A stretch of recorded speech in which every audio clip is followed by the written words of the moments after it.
My problem was, I'm like, saying up some neighborhoods, or I'm a brother. In some neighborhoods, I'm a white boy. You know what I'm saying? So you got yours on, okay?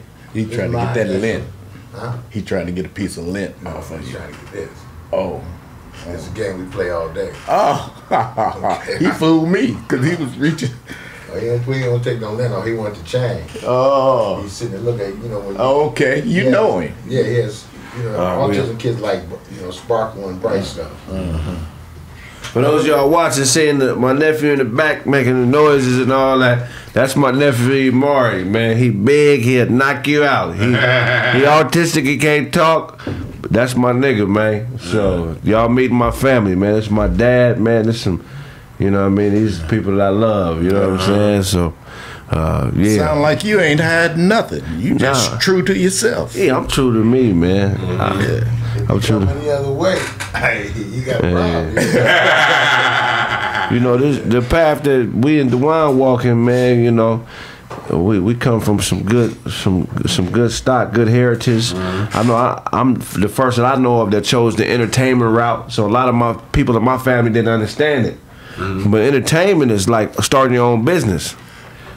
It ain't really all fun and games, so you got to sacrifice a lot if you want to get far in this, huh? Yeah, well, you got to put in the work if you want to get to the top, dog. That's no matter what you do. You be a hand in the handhill. If you ain't put in the work, they gonna kick your ass out. Right. I know one thing. I remember when he first started.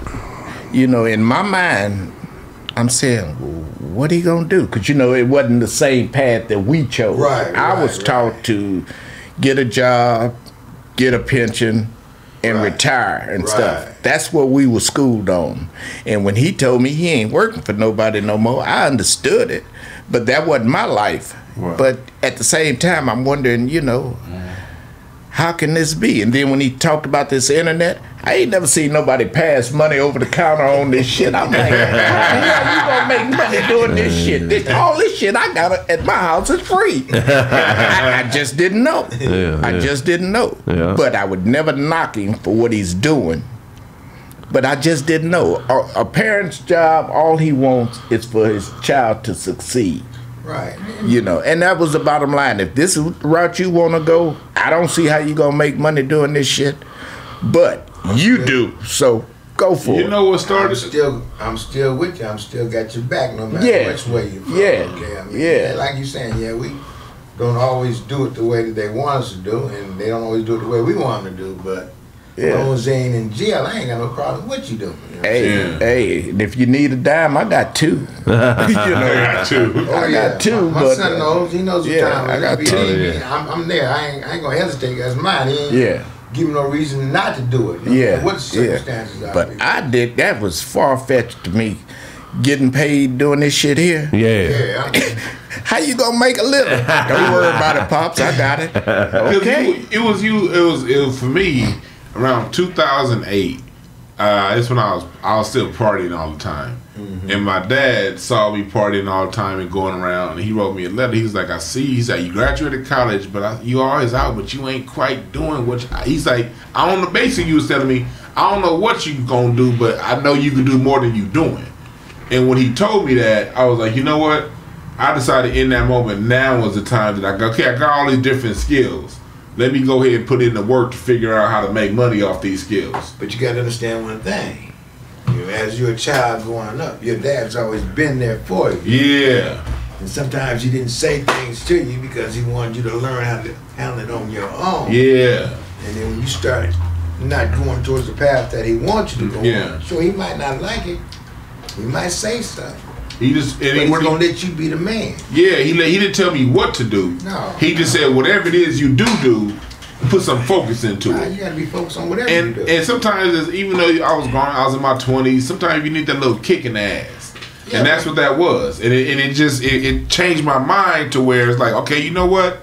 Let me go ahead, because I was depressed from some business deals that didn't work out before. I was kind of down on my luck and everything, and he just gave me that message. And it was like, at that point I had a job, but I know I'm gonna work that job forever. I was like, let me figure it out now while I got this stable income. Let me figure out whatever it is I am gonna do.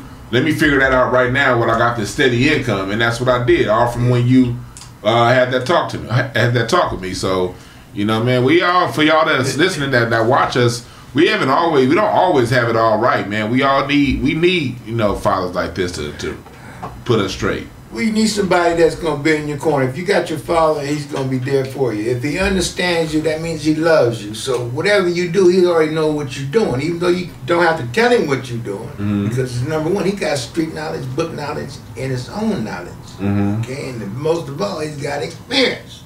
Oh yeah, experience is key. They discount all that. Y'all trying to do is get what we got as far as experience. We didn't learn everything in one day. You ain't gonna learn everything in one day. But just always remember, there's always tomorrow if it don't work today. Right. But I sure didn't understand how you guys could make money doing this stuff here. My niece, you know, it was on the TV that made money. Internet shit, I ain't seen nobody pass no dollar under the table. You know, I couldn't figure it out. I say, but nevertheless, you know it, I don't know it. You do you. Well, my niece, before she passed, rest in peace, Ashley, love you. I think I was like, because I'm only 7 years older than my niece. So we more like brother, sister, you know what I mean? I think I was 29, and she understood this internet stuff better than me. Yeah, she was aware. Yeah, she was. But we used to talk all the time. She said, Unc, what are you doing? You got to go full-fledged at this. You know what I'm saying? I know this internet, you got to be present. You got to be everywhere. You can't be working and trying to do this. Like, if you're going to do it, you got to go full-fledged. And she understood the internet before me. She's kind of what made me click. And I didn't go full-fledged right away. It took about 2 years. But it's because of her why I go as hard as I go now, why I'm always shooting, always creating, because I understand what it's about now. So I want to thank Ashley for that, you know. Love you and I miss you, but she gave me them jewels early, you know what I mean? And that's what you was had ears to hear. You heard it. Both of you guys, you heard it. You know. Now, how you gonna make it work? We can't tell you. We don't know this shit. But you heard it. Yeah. And you took what you had and went full-fledged. A lot of times, the problem I have with seeing our youth today, they don't listen. Now, nobody's not trying to tell you what to do. They don't listen. Okay. They think they know everything. Okay, that too. And it's not that we trying to tell you what to do, just give you options. Right. And you going to have to take all these different nooks and crannies from these different people and put it together and make your own stew. Right. But if you don't cut the potatoes, cut the tomatoes, slice up the celery and all that stuff, you ain't got no stew. Right. You know, if you going off only what you know, you ain't got no stew. Wow. You just got a piece of meat and some water. Right. You know, so that's the problem I have with the younger generation. Can't nobody tell them nothing. And nobody is trying to tell you what to do. We just trying to put one little nugget here, somebody else put a nugget here and a nugget here. Pretty soon you got gourmet meal. Yeah. You know. Wow, so, you know what I learned? I learned with doing the martial arts, they had this in Chinese style. Our style didn't have it, but they had what was called a crane and the grasshopper and stuff. They would take little tidbits from different insects and mix them all together and make one complete style. You know, but if you don't take these tidbits, then all you got is whatever you got, right? And that's it. You know, so youth out there today, if you would just hear when somebody give you something, you ain't got to use it. No. Stir it in your memory bank. At some point in time, you'll be able to pull that out. I'm gonna ask y'all a question we talk about a lot on this show. People don't understand it, and a couple bros I got, you know, we got to understand it on this. If, you know, anyone that's my number one woman, she know how I feel about this. But how do you feel a woman that's in the church taking the money out of the house and giving it to a preacher? How do you feel that could affect the household negatively if a woman is taking your hard-earned money down to the church? Well, you might not want me to answer that. I'll let your dad answer that. Yeah. We go in on this. Go ahead. Yeah. Sit down, Imari, sit down. What do you want? You want more grapes? Oh, no, he's got a bathroom. Okay, I got him. Well, then you bring that back when you come back, because you want the answer to this. Oh yeah, that's your question.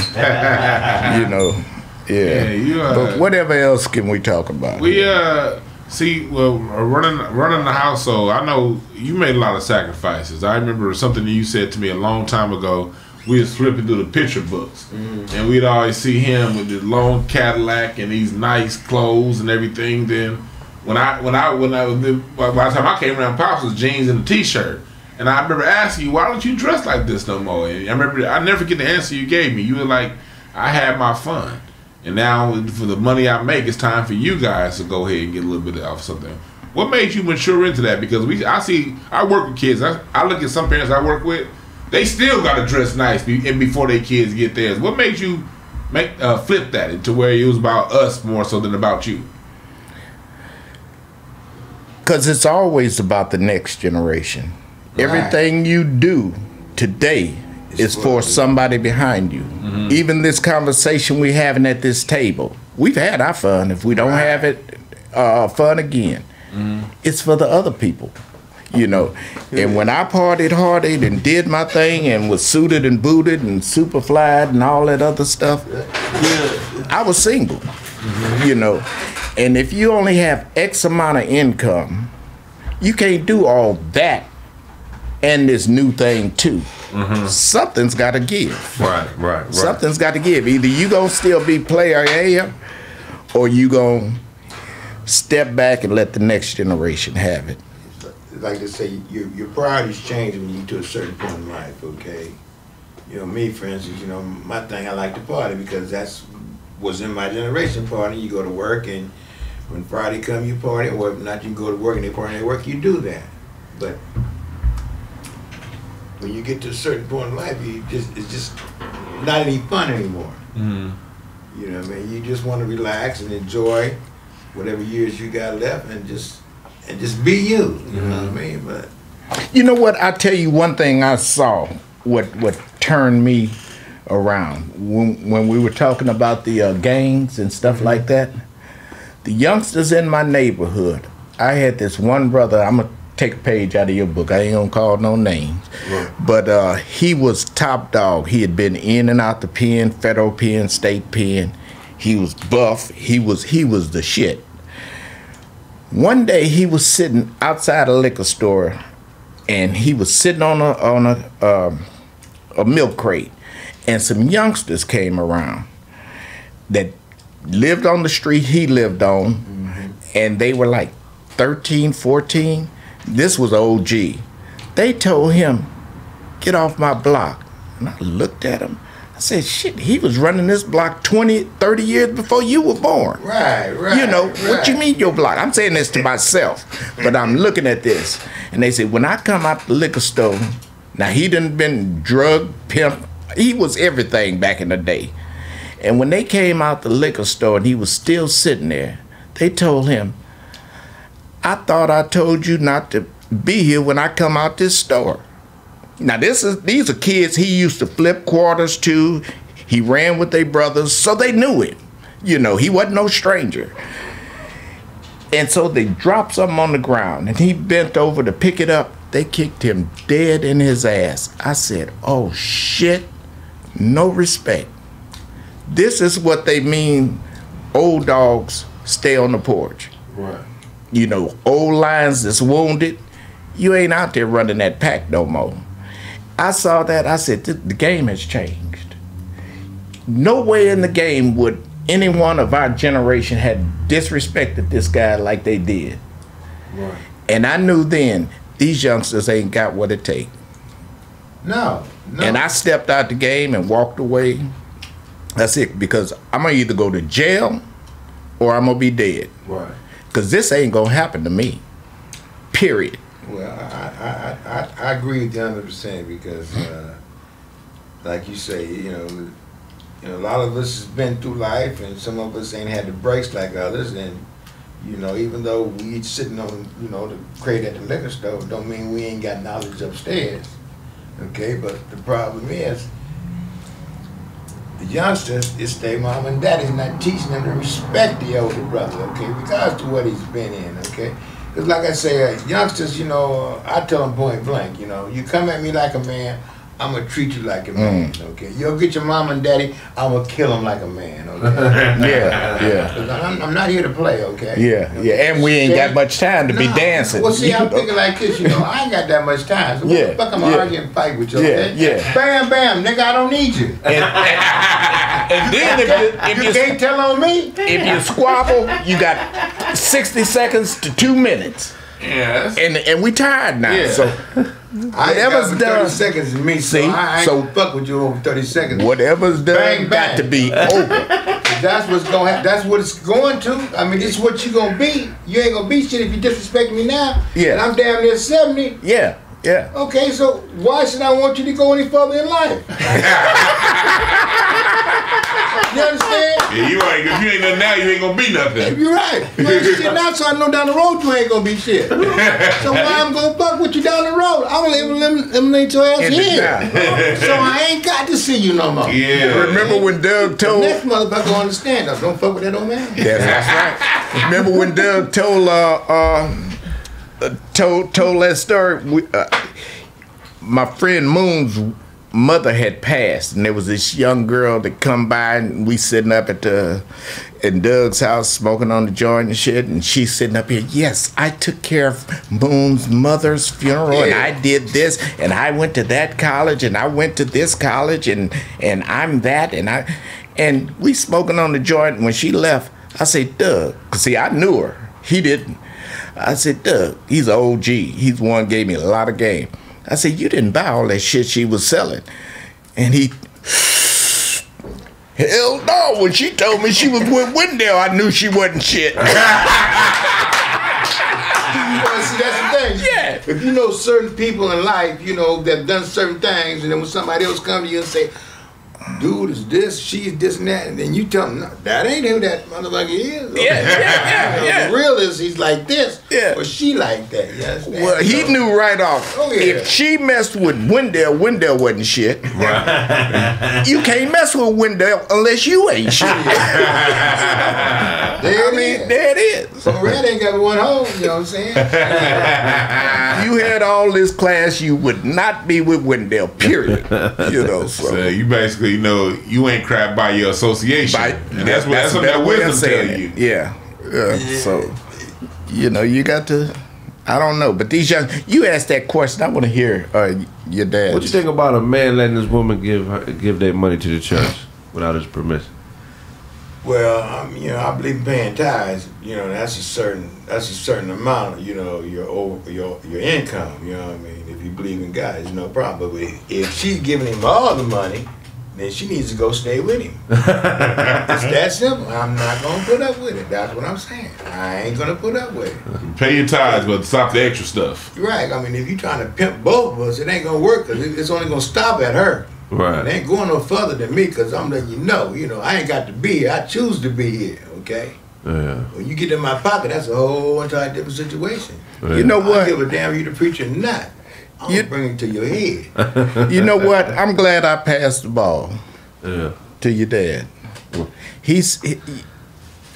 What he said is you know, I couldn't have said it no better, but I'm glad I passed the ball to hear his response because I am like him. Yeah. You know, you pay your tithes, but you pay your tithes to a place that deserve them. Right. That deserve. Right. If you know the place that you're paying your tithe to, and the preacher is out doing this and this and that, you're in the wrong place in the first place. Right. Well, I ain't going to no church with the preacher's car is much better than mine. Okay? Well, I ain't got no problem with his car. Yeah, I mean, I'm paying for the car. I'm paying for the suits. I'm paying for everything you got. You ain't gonna dress better than me and ride better than me. I don't care. But I'm glad. I'm glad to hear him. It starts to happen. I got to get up out there. Well, I ain't been to church in a long time because of that. Right. Yeah. Okay, so I mean, I believe in God, but I ain't going with the bullshit that man is using God's name for. Right. Okay. But you know what? Wisdom. I'm gonna put Dwan on the spot. I don't know if he wanted to go there or not, but y'all brought this subject up, and we talking freely. I was not going to church. I was raised in church, just like most of the black kids our age. I don't know about these ones behind us. I don't think they go. No, because back in the day, you had to,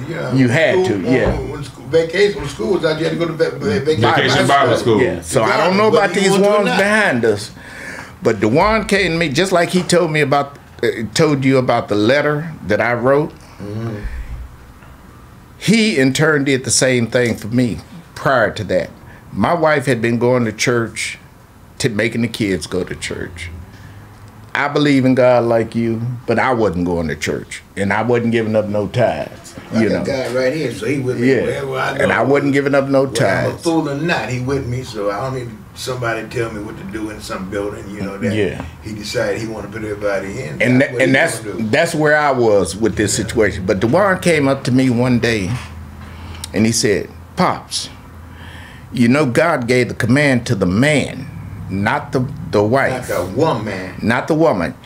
We're being blessed now, and because of mama. But if you was to come in, we'd be even more blessed."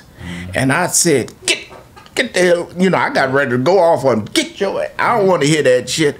But it started me to thinking. And just like you said earlier about it was a couple of years before you got that revelation from your niece. Right.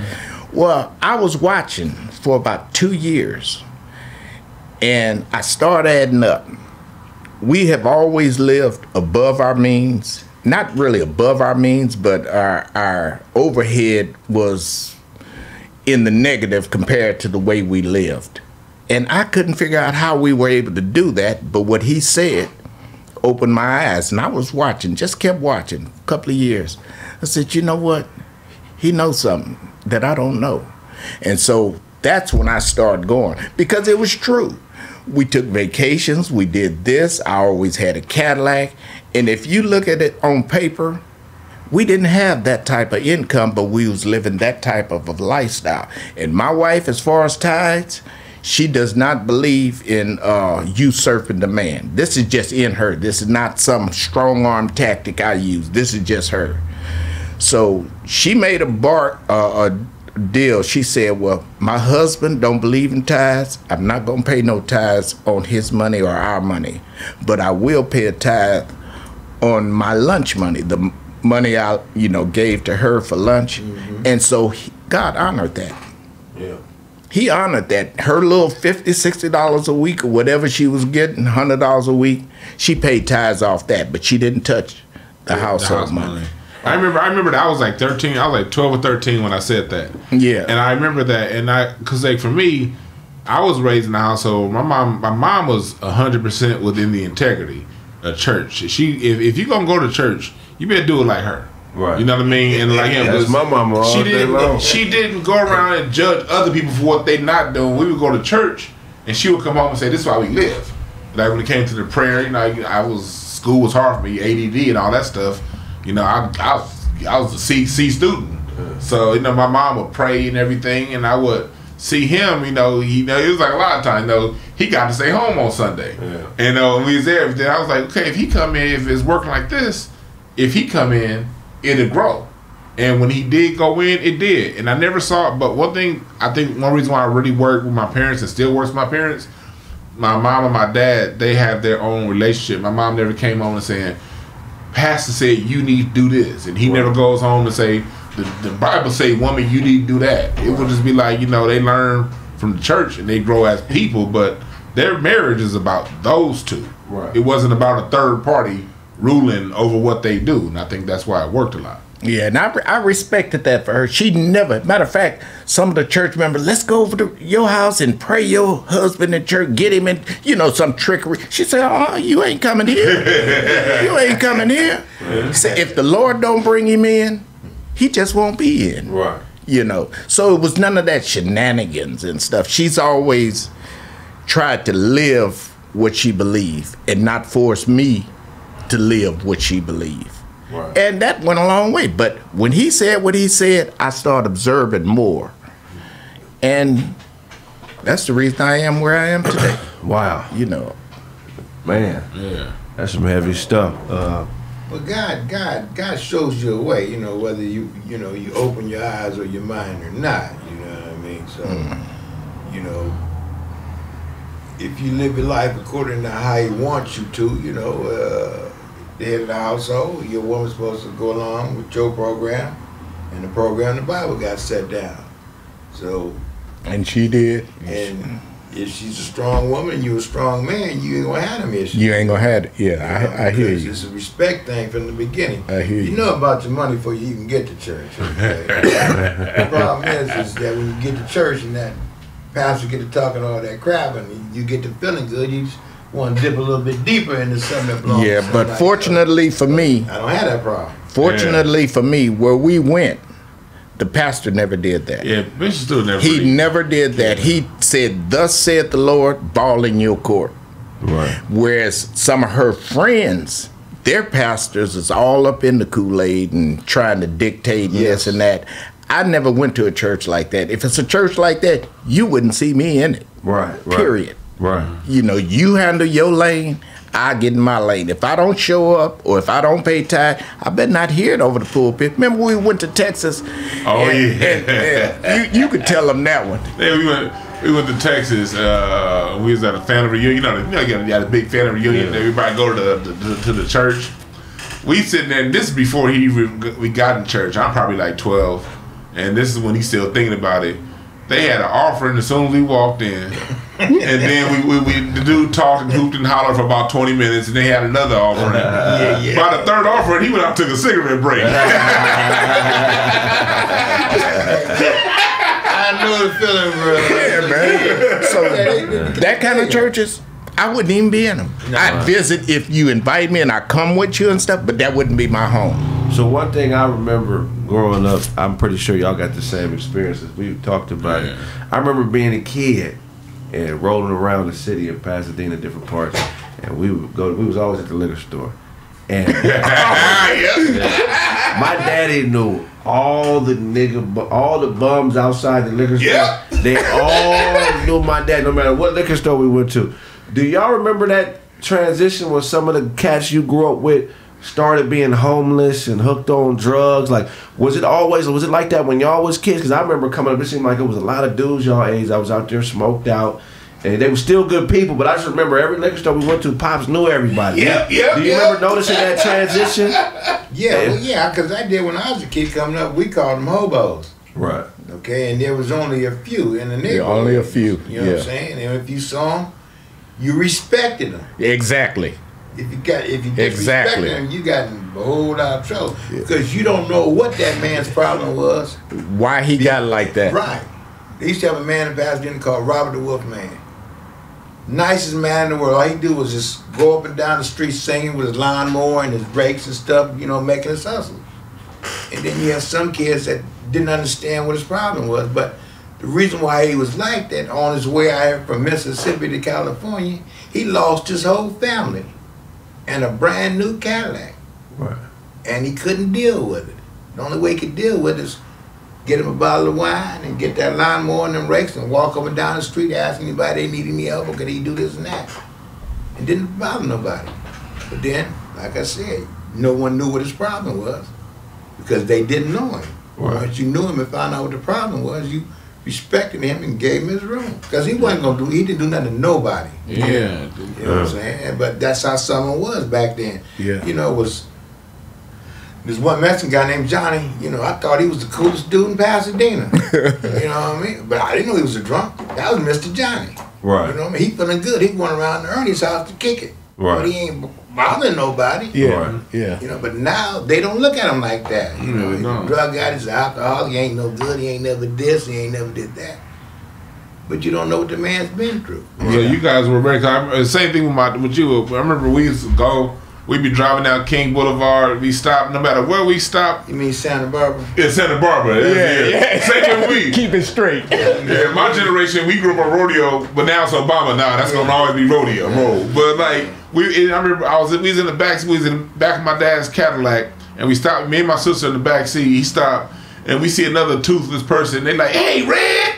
Then my sister was like, "Dang, why do Daddy know all the crackheads?"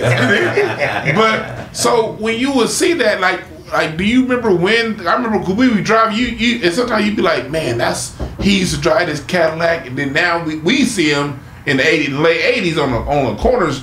But in the 70s, when did that transition happen? When they went from what you knew who they were in the 70s to the 80s, what happened? We went over there with the drugs, the drugs and the gangs and the switch on the deck that the society set up. Yeah, and they got life beat them down. Life can beat you down. Yeah, I don't care who you are. Right, because you could be up today, and man, you go home or you walk in that door, your whole life is changed. Yeah. Okay. And there's nothing you can do about it. I mean, it's something you can do about it if you want to, but if you're not really mentally strong, yeah, you know, then you're gonna flop. Mm-hmm. Yeah. Okay, and that's what happens to most of you people you see are homeless because they done flop.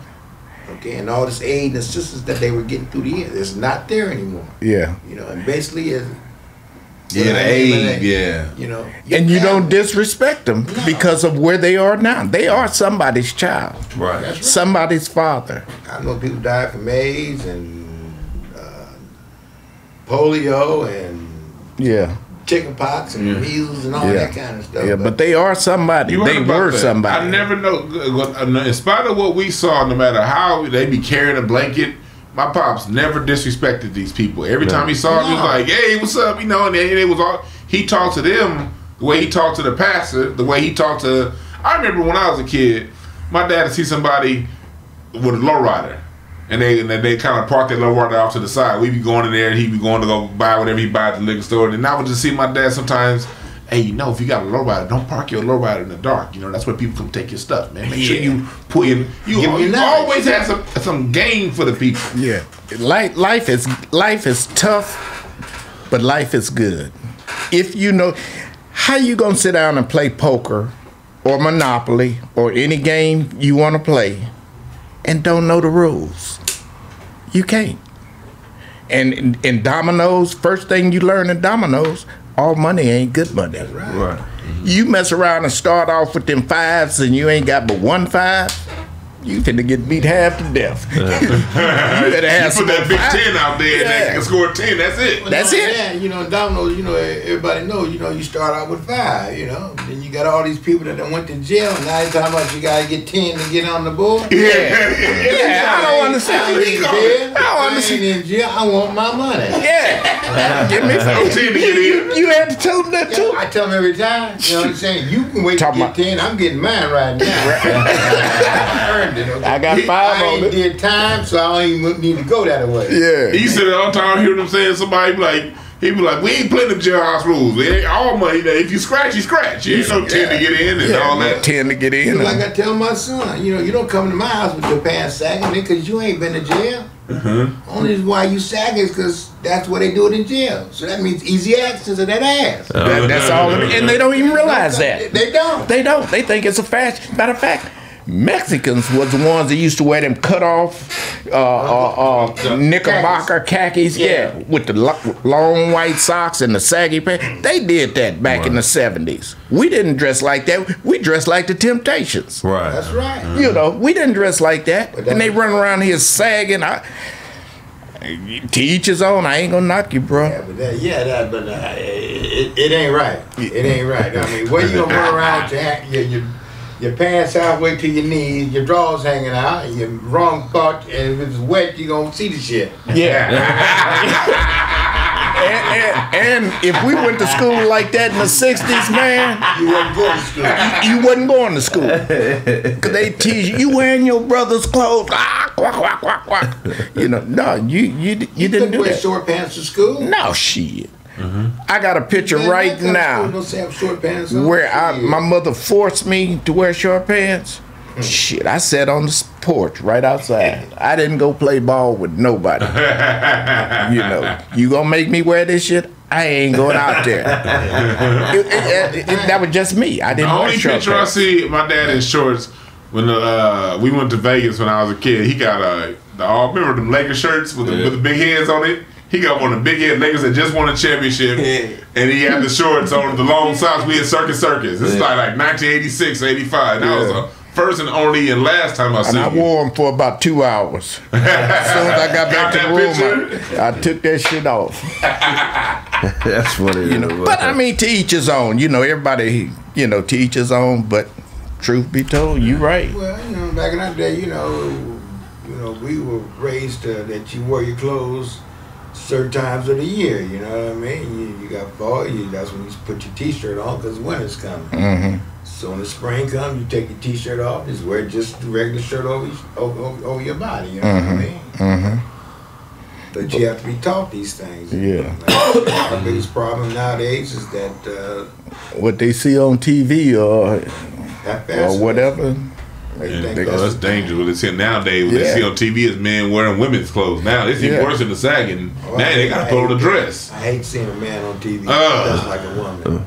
You're just giving ideas to these kids that's confusing their own mind that this is good to do. What did y'all think when you found out Magic had AIDS, when he announced it? What did y'all think was going to happen?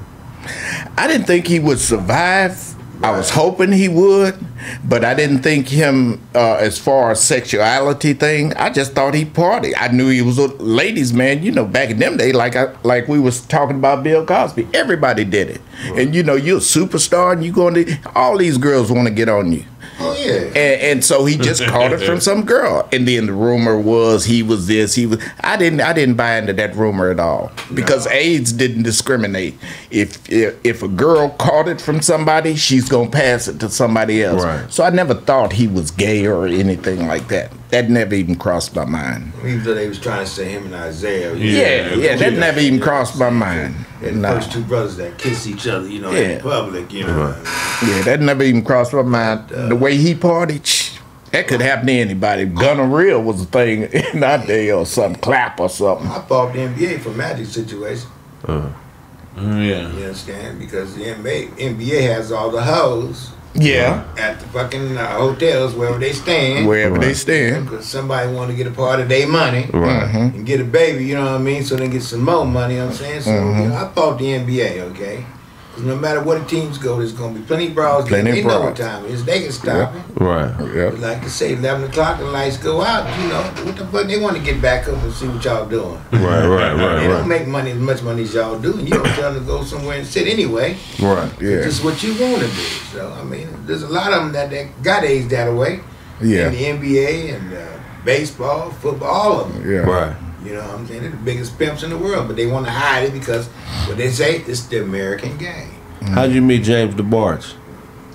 Oh, well, my mother and his mother knew each other as kids. Okay. You know, they're all from Michigan area. You know what I mean? They live right there in Pasadena like we did. You know, like I say, you know, certain families lived in certain areas and, you know, so we were all in the same area, went to school, but the neighborhood that they lived in was a little bit more exclusive. Right. But it was in the ghetto. Right. Yeah, definitely. Mm-hmm. Yeah, man. Talk about the Whispers. How'd you meet the Whispers? My auntie was going with the guy that used to be their manager. So. Heck yeah, that's cool. Met Roger, young Roger and Scotty, huh? Yeah. I met him at the Total Experience in the Maverick Scratch back in the day. Yeah. Total Experience got burned down the other day. Oh, really? Crenshaw? Oh, yeah? It caught fire a couple nights ago. Oh, wow. Ain't that where your prom was? No, our prom was at the Queen Mary. Okay. So we went to the Maverick Flats. Total Experience is right next to Maverick Flats. Okay. But you didn't go to the Total Experience. Because that was the gay bar. Really? Yeah. That's where the gays were. All of them, huh? Yeah, that was their spot back in the day. Total Experience. I didn't know that. I didn't run up in there. Maverick Flats. Yeah, I didn't run up in the Total Experience. I saw the Whispers there once. I knew where I went, but you know, Maverick Flats was a spot to go. You know? Yeah, I remember that's where I got my first club experience. Was at it was the Maverick Flats and the apartment. Donald. We walked from our house on Broadway all the way up to Crenshaw, and I was only 16 years old. That's a walk. That's a walk. There, boy. Yeah. But hey, I don't mean to cut you off, but that's how it was back then. That's how it was. That's how it was. Hey, the party on Friday night, it didn't matter where it was at. You know, if it was in the city, if you lived in LA, it was in the city, you know what way you was going to go to get there. And you went to more than one party. Yeah, You'd leave one and go to the other, walking. So you walk way to Crenshaw to the Maverick Flats. Yeah, and I don't know what he told them people at the door. I'm 16 years old. He got me in. Yeah. Did the Whisperers have that big mustaches back then too? Did Scotty had that big old? I think so. Yeah, I think so. Yeah, they did. Yeah. They well, not the Whisperers, but the Harold Melvin and Blue Notes now. Those ones you didn't want to fuck with. Oh yeah. Yeah. They were in the dope and everything. You know what I mean? The drugs. You know what I mean? They used to call people up. You know, tell them to bring the dope, and they bring it over to the club where they at and get the dope, but you don't ever see them no more. There was a little shady back in there with you. You good or what? You good? Yeah, that Philadelphia sound. Huh? You good? More? Okay, he wants to give me some more. Yeah, because y'all had some really good party music back in the day, man. Oh yeah, the waistline parties. What's a waistline party? Shoot, however big your waist is, that's how much money you had to pay to get in. They would take that cloth and ruler and run it around your stomach. Whatever it was, either there was a penny or a nickel or whatever it was. Inch, yeah. You know, you had to pay that much to get in. That's hilarious. Yeah. Waistline. So them fat girls paid a lot. But them the ones that was getting all the action. You know what I mean? Shit. I remember being in service down in Alabama. You know, we go into the to the clubs and stuff. You know, and as soon as you get close to 1 or 2 o'clock in the morning, you don't see nobody. I mean, you look over in the corner. They all in the corner, them big old girls.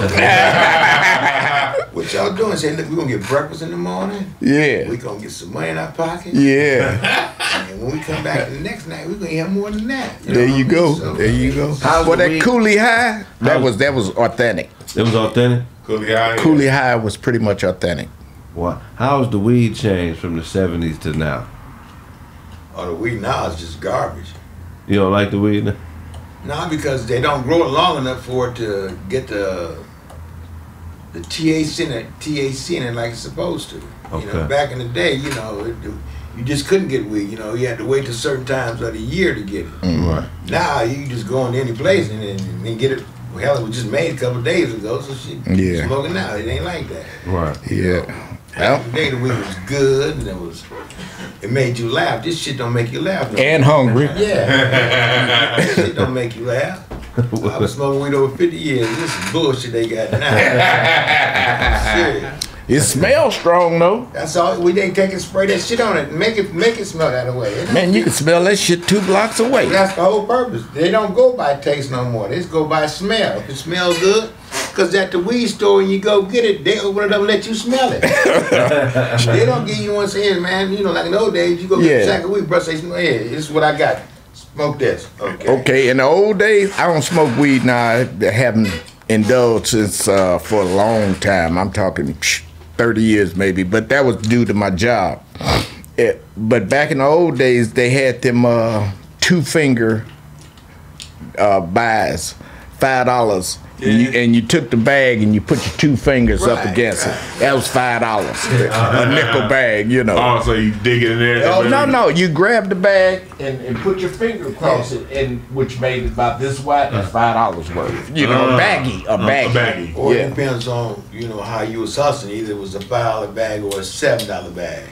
Yeah. Okay, and that's how they do it. You know, 3 fingers, that's an ounce. Yeah. 2 fingers is 5 or 7. Yeah, okay. You know where you were, you know what I mean? Yeah. So it depends on the neighborhood and whoever the person who had the weed, you know what I mean? Yeah. So it was much different. I don't know how it is now, boy, but I do know it smells. They smoke these blunts, right? And all these dudes smoke these blunts, and they say they don't smoke cigarettes. What the hell you think the blunt wrap is? Yeah. Fucking cigar paper. Yeah. You're smoking tobacco. Yeah. Mm-hmm. So you ain't really getting high off the weed, you're getting high off the tobacco. By the time the fucking tobacco wears off, the fucking weed is too. So you really ain't getting high. Wow, I never looked at it like that. Give me a joint and a white zigzag. Zigzag, I'm good. That ain't nothing but rice paper. Yeah. Smoking is gonna make me healthier. Okay. That's right. The times have changed. Yes, it has. Well, you know, everybody wants to, you know, get in on the money, on the action. You know what I mean? That's what it's all about, them dollars. You know, when you got NBA players, wives and shit, you know, selling dope. You know what I mean? What can you do? It's all about money. That's what it is. Ain't a damn thing funny. So, man, if there's anything that you want, a message you want to send to, a young man watching the show, trying to get his life together, what would you tell him? Well, myself, I tell him to stay in school, get educated, just don't be a fool along the way of life. That's all. Right. You can do what you want, but just remember, if it's you can do what you want. But if you got a family, you got to remember, you got to take care of your family first before you do anything for yourself. Right. So, I mean, hey, take care of your family and your kids, because later on down the road, you don't never know if you're going to need them or not. Right. Mm-hmm. You know what I mean? Because, say, most girls, they take care of their daddies and their brothers and sisters no matter which way it flows. Right. The problem we have is that the males don't want to participate because they think they're better than that. Right. You got to remember, you got to crawl before you walk. Yeah. So, hey, you got to help everybody in the family, no matter who it is. And don't look for that microwave success. No, that's right. Anything come fast goes that way. That's right. Fast. Slow roll. Like he said, take your time, get your education, and don't go for the okie doke. Don't think you're going to be an overnight success. Like you two were just speaking of, you had to put in that work. That's right. Right now, your dollars ain't where you'd like them to be, but you're putting in the work. Yeah. So take your time, put in the work, and don't go for the okie doke. Don't always look for that shiny object. That's right. I can get this and I can do that right away. Because guess what? We've had a lot of millionaires, sports figures, boxers that made money overnight and they wasn't ready for it. They didn't put in, they put in the work to hone their craft to get that money. But once they got it, didn't know what to do with it. Didn't know what to do with it. They didn't prepare for the next day. Yeah. Or later on down the way. Yes, That's why me and your dad is cool now, and y'all want to be around us because we done paid our dues. We ain't been the best brothers in life. No, not by far. We've been great fathers. Right. What we do in the streets, we keep in the streets. Right. We ain't got to go to Vegas for to stay in Vegas. Paid the cost to be the boss. That was a great end of question, man, because I think that's what people, I want people to know that right there. You taught me that. You know what I mean? Don't go for the shiny object. And he told me all the time when I was young, when I got to my early 20s, still went for the shiny object. You know what I mean? And when I did and it didn't work out, Pops was right there for me to help dust me off and say, hey, he didn't judge me and say, man, I told you. He saw it happen. He said, well, you got time, and that was the time, and you learned. And I learned from that, and I thank you for that, Pops. Appreciate it. What you call respect. Yeah. He didn't respect you. He wouldn't watch over you and give you what he gave you. Yeah. Like me and my son, I respect him.